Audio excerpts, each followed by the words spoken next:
আসসালামু আলাইকুম। কেমন আছেন সবাই? আশা করি সবাই ভালো আছেন। আজকে একটি রান্নার রেসিপি নিয়ে হাজির হয়ে গেছি আপনাদের সামনে। ভিডিওটি শুরুতেই দেখতেই পাচ্ছেন মজার একটি মুখরোচক খাবারের রেসিপি নিয়ে হাজির হয়েছি।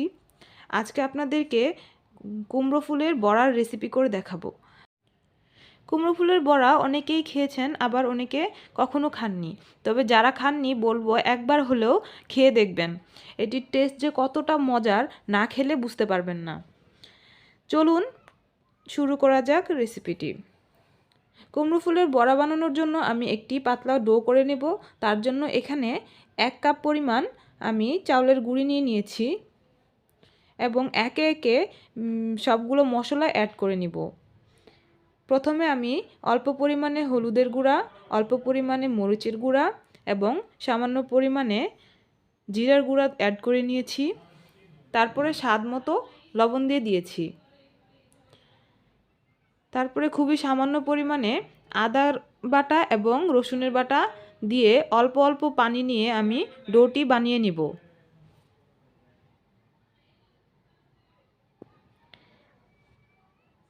ডোটি একেবারে ঘন বা একেবারে পাতলা হবে না, তাই একেবারে পানি দিয়ে দেওয়া যাবে না। অল্প অল্প করে পানি দিয়ে আস্তে আস্তে নাড়তে নাড়তে ডোটি বানিয়ে নিব। আমার ডোটি রেডি হয়ে গেছে, দেখতেই পাচ্ছেন কেমন ঘনত্ব হয়েছে। এখন কুমড়ো ফুলের বড়াগুলো ভেজে নেওয়ার জন্য আমি একটি প্যান বসিয়ে নিয়েছি চুলায় এবং দিয়ে দিয়েছি সয়াবিন তেল। তেল গরম হয়ে আসলে আমি কুমড়ো ফুলের বড়াগুলো ডোতে ডিপ করে তেলে দিয়ে দিব। খুব ভালোভাবে কুমড়ো ফুলগুলোকে ডোতে ডিপ করতে হবে যাতে সম্পূর্ণভাবে কোট হয়ে যায়। এভাবে করে আমি সবগুলো ফুল ভাজার জন্য কড়াইয়ে দিয়ে দিব।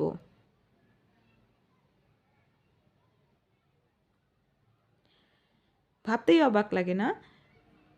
কোনো একটা খাবার তাও আবার ফুল, আর তার টেস্ট আহা কি অসাধারণ। দুপাশ খুব ভালোভাবে ব্রাউন কালার করে ভেজে নিতে হবে। খুব লো আঁচে ভাজা যাবে না, তাহলে বড়াগুলো খুব বেশি ক্রিস্পি হয়ে যাবে। তাই মিডিয়াম থেকে হাই আঁচে বড়াগুলোকে ভেজে নিতে হবে। যেহেতু ফুল সিদ্ধ হতে সময় লাগবে না। আমার বড়াগুলো ভাজা হয়ে গেছে। এ পর্যায়ে আমি তেল ঝরিয়ে সবগুলোকে তুলে নিব।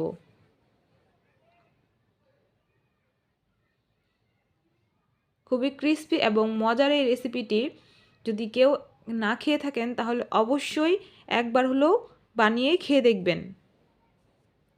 এভাবে করে আমি সবগুলো কুমড়ো ফুলের বড়া ভেজে নিব। এই বড়া কিন্তু ভাত দিয়েও খেতে পারবেন, আবার সস দিয়ে স্ন্যাক্স হিসাবেও ব্যবহার করা যাবে। ভিডিওটি কেমন লাগলো কমেন্টস করে জানাবেন। ভালো লাগলে লাইক এবং শেয়ার করে আমাদের পাশে থাকবেন। আল্লাহ হাফেজ। দেখা হবে নেক্সট ভিডিওতে।